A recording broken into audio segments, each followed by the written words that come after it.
مجھے بڑا غصہ ہے، مجھے بڑا غصہ ہے۔ کیوں؟ میں دیکھ رہا ہوں ساری ملک سے فراڈ ہو رہا ہے، ہسٹری جھوٹی، باتیں جھوٹی، عوام کے ساتھ دھوکہ، سارا دن صبح شام میں دیکھ رہا ہوں۔ میں وکیل بھی ہوں، میں سپریم کورٹ کا وکیل ہوں، تو وکیل کی طرح میں جب دیکھتا ہوں جیسے کیسے جھوٹ بول رہے ہیں سارے لوگ، فراڈ کر رہے ہیں، ٹوٹل فراڈ ہے، تو مجھے غصہ آتا ہے۔ آئی کنفیس ٹو اٹ، میں اقبال جرم کرتا ہوں۔ لیکن آپ اس غصے کو نکالتے بھی ہیں۔ میں کوشش کرتا ہوں کہ اس کو جتنا دھیما رکھوں، لیکن ہم دیہاتی لوگ ہیں، ہمیں اتنا زیادہ عقل نہیں ہے کہ اس کو بڑے شائستہ اور بڑی دھیمی الفاظ میں پیش کریں۔ ہم تو جیسے بھائیوں میں بات کرتے ہیں، لڑتے مارشل لاء ہیں، کے خلاف کوئی تحریک ہو، جی یا کالا باغ ڈیم کے خلاف بولنا ہو، یا جمہوریت کے حق میں بولنا ہو، آپ ہمیشہ آگے آگے رہیں۔ میں بالکل رہا ہوں، میں ادب سے آیا ہوں۔ مجھ میں اور دوسروں میں فرق یہ ہے کہ لوگ ادب پڑھ کے گھر جا کے بیٹھ جاتے ہیں۔ آئی ٹیک اٹ ویری سیریسلی۔ میں کہتا ہوں اگر کسی نے کہا کہ لطیف نے کہا کہ ہن بھالا بڑے بھاگ رہے ہیں، اگر تم چیزوں پہ ایمان رکھتے ہو تو جاؤ ان کے لیے کرو۔ مجھے جو کچھ ادب اور دانش سکھاتی ہے، میرے دل میں فوراً خیال آتا ہے کہ اس پر عمل کرنا چاہیے۔ اگر وہ کہتا ہے کہ عورتوں کے ساتھ ظلم نہیں ہونا چاہیے تو میں کہتا ہوں بند کرو۔ میں کہتا ہوں شکایتیں مت کرو، لیٹس گو اینڈ فائٹ۔ بس یہ ہم دیہاتی لوگ ہیں، ہم جس چیز میں ایمان ہوتا ہے ہم کہتے ہیں کریں۔ That's a different. لوگ بڑی کتابیں وغیرہ لائبریریاں پڑھ کے اطمینان سے گھر بیٹھے ہوتے ہیں، لیکن ہمیں تو چین نہیں آتا نا، میں تو بے چین ہو جاتا ہوں۔ مثلا ابھی لڑکیاں چلیے اگر ہم آپ سے پوچھیں کہ آپ کا بچپن کیسا گزرا، اور بچپن میں بھی اتنا ہی غصہ آ جاتا تھا ناانصافیاں دیکھ کے؟ بالکل یہی تھا۔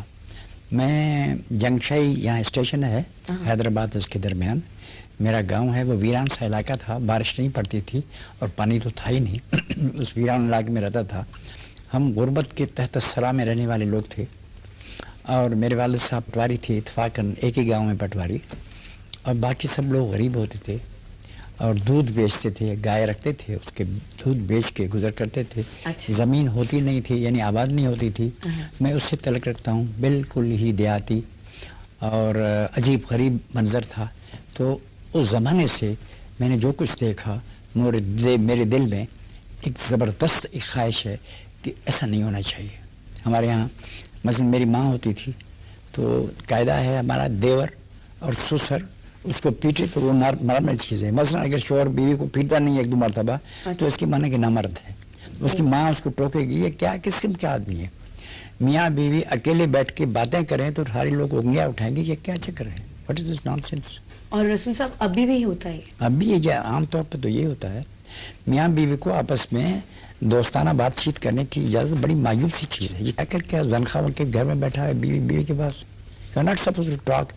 میرے والد صاحب جب امی سے کچھ مذاق کرتے تو لوگ انگلیاں اٹھاتے، یہ کیا طریقہ ہے، اس طرح بات کی جاتی ہے۔ تو میں اس ماحول سے آیا، اور پھر مجھے بچپن سے پڑھنے کی عادت رہی ہے۔ پہلے گلبہ کاولی کی، حاتم طائی کی، جو اس زمانے میں افسانے تھے، تو وہ افسانوں میں تو پریاں ہوتی تھیں، خوبصورت لڑکیاں ہوتی تھیں، اور میں یعنی شروع سے حسن پرست رہا ہوں۔ اچھا، میدان وہ پانی جب بہہ کے آتا تھا، عموماً سیاستدان بڑے کم یہ ایکسیپٹ کرتے ہیں کہ جی میں حسن پرست ہوں۔ میں بنیادی طور پر ایک دیہاتی ادیب ہوں اور لڑائی جھگڑا کرنے والا آدمی ہوں بچپن سے۔ دوسرے لوگ اپنے بچوں کو مارتے تھے، میں کیوں مارتے ہو؟ وہ کہتے ہیں بچہ تیرا ہے میرا ہے۔ میں نے کہا یہ بات نہیں، اس بچے کو کیوں مارتے ہو؟ یا گائے کو وہ پوچھتے تھے، میں کہتا گائے، وہ کہتا ہے گائے میری ہے۔ میں نے کہا میری کا سوال نہیں ہے، گائے کو کیوں پوچھتے ہو؟